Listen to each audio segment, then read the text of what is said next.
That's one heavy paperweight to weigh down my bookshelf.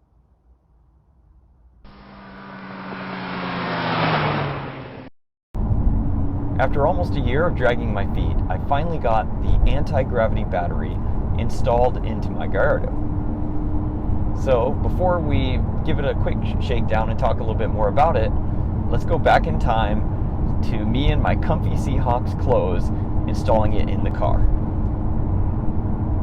After sitting on Burtman Industries box for almost an entire year, it was time to open it up. First thing I found was the battery tracker unit, which allows Bluetooth monitoring of the battery from a phone app. We will save this for another time. Next is the battery itself, which comes with some instructions. 2 remote start buttons used to auto jumpstart the car in emergency low power situations, and of course the battery itself, which I immediately noticed was easy to handle. To be safe, I confirmed that the battery was reading 13 volts and change using the voltmeter to prevent any surprises after doing the install. The next step is to remove the frunk to gain access to the battery. After removing my reusable bags and 2 Lamborghini toolkits, the 4 screws that hold the frunk can be accessed. A T30 Torx socket bit works great for these. With a T30 bit on the socket, I can remove all 4 bolts. Finally, the light and 12-volt accessory holder needs to be removed. I pulled it out a little bit by hand and then used a flathead screwdriver to pop it out completely, and then unplug the 2 clips by hand. Feed the wires completely out of the frunk area and the entire frunk can be lifted away. Now it is time to get that infamous 10mm socket handy. First, it is used to loosen the negative terminal, which immediately gets tucked away to prevent unintentional contact. It is then used on the positive terminal as well, which frees the trickle charger adapter. Setting aside, I can free the positive terminal as well. Finally, a T45 Torx bit is needed for the 2 bolts that hold down the battery. Unloosen these 2 bolts to remove the flap and the battery is free from the car. Now is the hardest and most dreaded part, lifting the heavy battery out.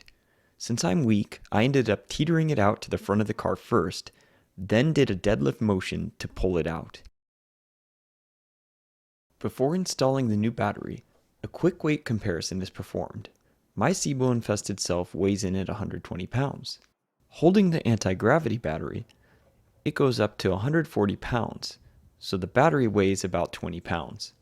And the monstrous factory weighs a whopping 180 pounds, a 60-pound battery, so anti-gravity saves 40 pounds. One-handing the anti-gravity into its home is a breeze. Line up the bracket and install the 2 bolts with the T45 Torx bit. Finally, install the positive and negative terminals with the 10mm. Since the trickle charge wires and the Bluetooth monitor can be installed through the frunk opening, I held off on these. With the frunk resting in place, the wires can be pushed back through and the frunk can be put back down. Just 4 more T30 bolts to install and tighten, and reinstall the light and 12-volt power receptacle and it's all back together. Now it's time to turn it on and make sure it's working.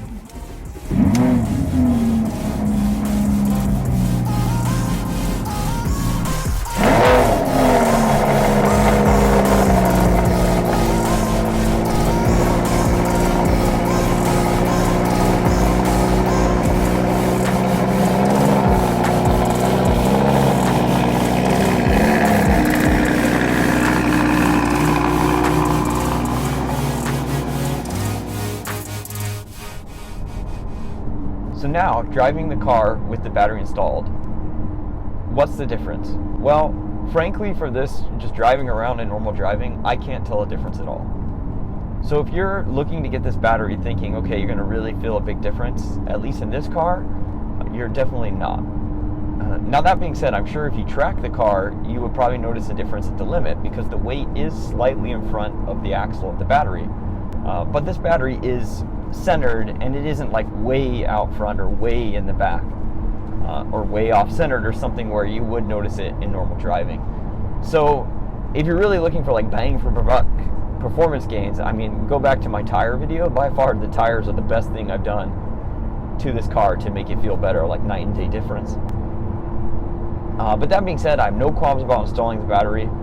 That old battery is a backbreaker to get out of this car the way it's situated in there, and you have to lift it out.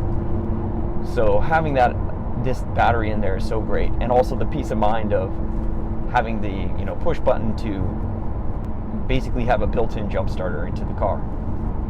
So with that said, that is it for my battery install. If you enjoy these types of videos of me doing funky stuff to my supercar and driving it around, make sure to give this video a like and subscribe. Thanks for watching. See you next time.